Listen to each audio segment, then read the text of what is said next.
मुख्यमंत्री डॉक्टर मोहन यादव ने उज्जैन में यंग एंटरप्रेन्योर समिट 2024 में सम्मिलित होकर कहा कि युवा उद्यमियों को बढ़ावा देने के लिए मध्य प्रदेश सरकार के द्वारा अनुकूल वातावरण का निर्माण किया गया है।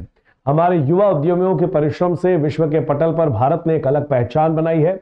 मुख्यमंत्री डॉक्टर मोहन यादव शनिवार को इंदौर और स्थित अंजुश्री होटल में आयोजित यंग एंटरप्रेन्योर समिट 2024 में शामिल हुए। इस दौरान मालवा सहित पूरे मध्य प्रदेश से आए युवा बिजनेसमैन से मिले। मुख्यमंत्री डॉक्टर यादव ने कार्यक्रम में युवा उद्यमियों को संबोधित करते हुए कहा कि भारत युवा उद्यमियों के परिश्रम से विश्व के पटल पर एक अलग पहचान बना रहा है। विश्व में हमारे देश में सबसे अधिक युवा शक्ति है। युवाओं के हाथों में आने वाले समय की बागडोर है। हमारे देश के युवाओं के भविष्य की तरफ बढ़ते हुए कदम देश को विकास के पथ पर तेज गति से आगे ले जा रहे हैं। स्वरोजगार को बढ़ावा देने के लिए सरकार के द्वारा निरंतर प्रयास किए जा रहे हैं। निवेश और स्टार्टअप को सरकार के द्वारा लगातार प्रोत्साहन देकर मदद की जा रही है। हम विश्व की 5वीं बड़ी अर्थव्यवस्था है तथा तीसरी बड़ी अर्थव्यवस्था की ओर बढ़ रहे हैं। मुख्यमंत्री डॉक्टर यादव ने विभिन्न उद्यमों के द्वारा लगाए गए स्टॉल का अवलोकन किया। इस अवसर पर जिले के प्रभारी मंत्री गौतम टेटवाल, विधायक सतीश मालवीय, महापौर मुकेश टटवाल, नगर निगम सभापति कलावती यादव, विवेक जोशी, प्रमुख सचिव राघवेंद्र सिंह, चंद्रमौली शुक्ला, आयोजक दिलीप परियाणी, आकाश माहेश्वरी, हर्ष गुप्ता सहित पूरे देश से आए उद्योगपति आदि उपस्थित थे। युवाओं के स्टार्टअप्स को समर्थन देने के लिए हमारी सरकार लगातार काम कर रही है और इसे वर्तमान के युग में कितनी जगह रास्ते निकल रहे हैं, कौन सा क्षेत्र छूट रहा है।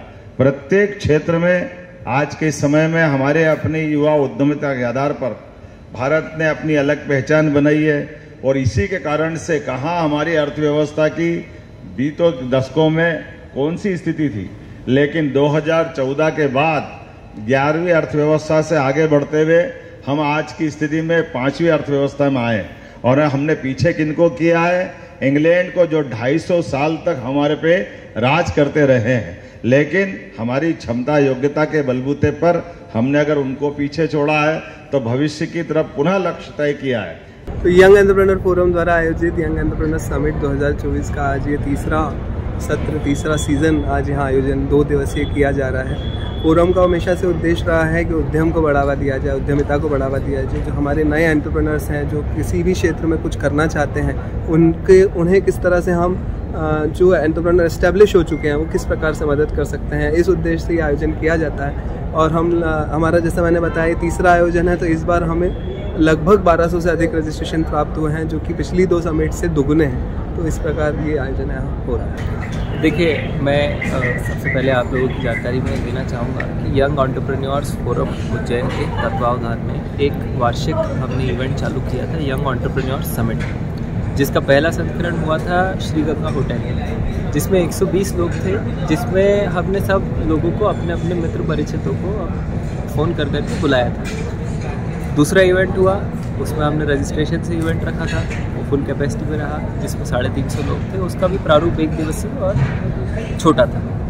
ये 2 दिवसीय कार्यक्रम है, जिसमें 1500 पेड रजिस्ट्रेशन हुए हैं और ये कार्यक्रम के 2 दिन पहले हमको रजिस्ट्रेशन बंद करना पड़ेगा। तो एक उन्माद दिखा है व्यापार के जगत के तरफ आगे बढ़ने का सभी लोगों को के अंदर, पूरे उज्जैन में, आसपास संभाग में। हमने इसकी पिचिंग भी मंदसौर, नीमच, शाजापुर, देवास संभाग के और हिस्सों में भी की थी। सब जगह से रजिस्ट्रेशन है।